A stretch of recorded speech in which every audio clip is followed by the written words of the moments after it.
We'd like to start the regular press conference by Minister Hayashi. Minister, the floor is yours. Thank you very much. I'd like to share with you one matter and one point to report.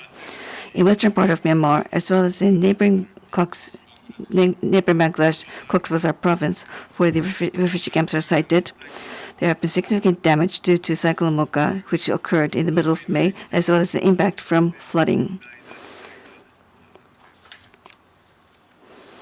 Bearing in mind such circumstances today, as assistance to the people who have been affected by cyclone in Myanmar as well as in Bangladesh, we have decided to implement emergency grant aid of a total of $2 million through multilateral institutions such as the WFP.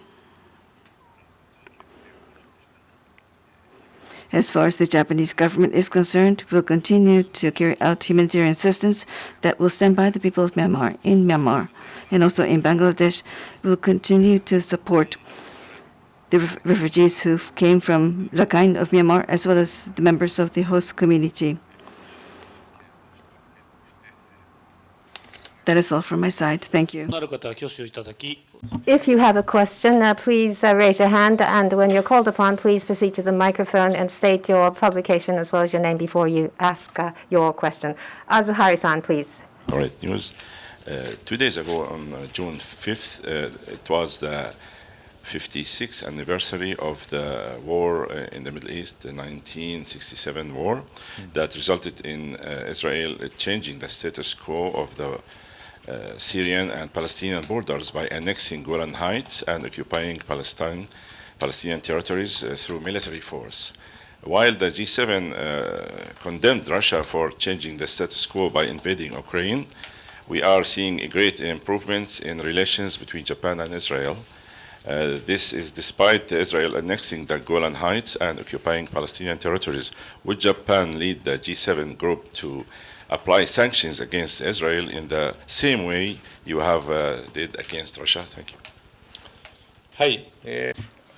Yes, generally speaking, according to international law, to unilaterally annex land which has been annexed by force is not recognized under international law. From such a perspective, Israel's Golan Heights annexation is something that we do not recognize, and we have been consistent on this point with regard to Israeli-Palestine dispute. Under two-state solutions, we feel that it should be resolved through talks between the two parties concerned. So to the Israel government, we are strongly calling upon the government to refrain from unilateral activities which change the status quo. With Russia's Ukraine aggression, this waivers the international order which has been built up through international society's efforts, and we have been liaising with the international society to take a resolute action and resolute response to this. On our part, with regard to relations between countries, we make a comprehensive review based on individual situation. Thank you. Next question, NHK, please. Iwasawa from NHK. I would like to ask about the conflict between U.S. and China in the Taiwan Straits. The destroyer of the Chinese naval vessels came very close to the U.S. vessels which were carrying out exercise in the Taiwan Straits. It seems that Secretary Blinken also met with the Deputy Minister of Foreign Affairs of China, Mr. Ma. How do you see the trend against the backdrop of increased tensions between the two countries? Can you talk about the response of the Japanese government? Yes. On Monday, on the 5th of this week, I understand that in Beijing there were talks between high officials of U.S. government and the Chinese government. According to the announcement by the U.S. side, in the meeting, it seems that they have carried out exchanges on matters related to U.S.-China relationship, the Taiwan relationship, and the Straits relationship, as well as creating a channel for communication between U.S. and China.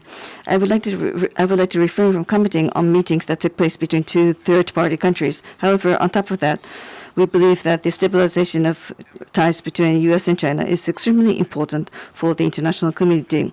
As far as Japan is concerned, under the very strong sense of trust which lie between Japan and our ally U.S. We would like to pursue various cooperation, and we would like to encourage China to fulfill its responsibility as a major nation of this community, of the international community. Thank you.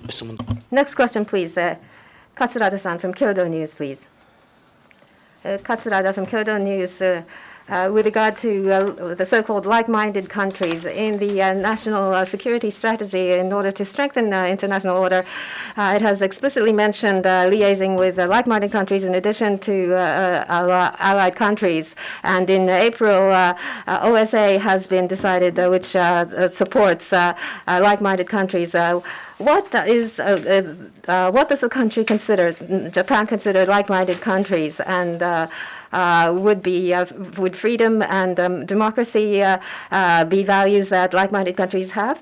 Well, like-minded countries does not have a definite division, but in general, it is my recognition that is used with regard to a certain diplomatic issue. If there's a country that has shared objectives, that is when like-minded countries are used. And with regard to like-minded countries, what countries are considered like-minded countries? We need to make individual decisions, and it's difficult to generalize. Next question, Katsurada-san, please. I will ask a follow-up to the previous question. Secretary Austin, on July 1st, met with a Japanese defense minister and cited South Korea, Australia, and Philippines as concrete like-minded countries. What about Japan? How do you perceive these three countries? And can ASEAN become, what about ASEAN? And what about Vietnam? Can they allied like-minded countries? Again, as far as which countries are like-minded countries, it should be decided individually based on whether or not these countries can work in concert with Japanese objectives. So it's very difficult to make general remarks. Thank you. Sankei Shimbun, please. Hiroike-san.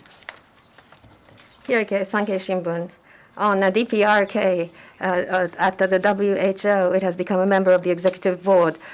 Last month end at the WHO Assembly, DPRK was elected as a member of the executive board.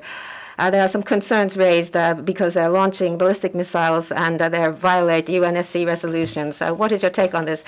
With regard to this issue, WHO Southeast Asia Committee recommended North Korea, and in addition to this, the regional committees have also recommended. In total, 10 countries and regions were listed, and at the WHO Assembly, the entire list was approved. That is my understanding. As a result, DPRK included 10 countries were elected as executive board member countries, but in any case,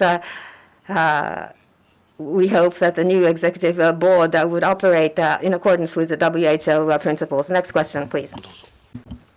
Next question, Yoshimasa from NHK, please. Thank you. Yoshimasa from NHK. I'd like to ask about the sanctions on North Korea. At the emergency meeting, which was held by the Security Council, because of the opposition of China and Russia, they were not able to take a concerted response. Now, North Korea has indicated that it is willing to make the second launch as soon as possible. Is there a possibility that Japan will implement its own independent sanctions against North Korea? Yes, inclusive of the launch of the correction. On top of the launch based on ballistic missile technology, which was carried out by North Korea on the 31st of May, we believe the series of actions with DPRK will simply threaten peace and stability of our countries with this region and the international community, and this cannot be accepted. Now, these launch, although North Korea has purported that this is a satellite, it is important. It is quite clear that these launches are using a ballistic missile technology, and this is a violation of the UN Security Council. Now, on June 3rd, the UN Security Council open meeting was held. However, due to very passive position taken by some parts in the Security Council, we were not able to take actions against the violations, repeated violations of the Security Council carried out by DPRK. And this represents a very serious provocative act. Now, as far as the future response is concerned, inclusive of the possibility for independent sanctions on our part, we would like to consider this matter in conjunction with the U.S. and South Korea. Also, if going forward, if North Korea were to take proactive actions, inclusive of the launch of what they purport to be satellite, we believe there's such a possibility. So that being the case, we will continue to maintain very close coordination with the U.S. and South Korea and other countries, and we'll continue to ask North Korea to comply with the UN Security Council and also do not carry out further launches. Thank you. That is all. はい、では最後にロイター Murakami-san from Reuters, please. Murakami from Reuters.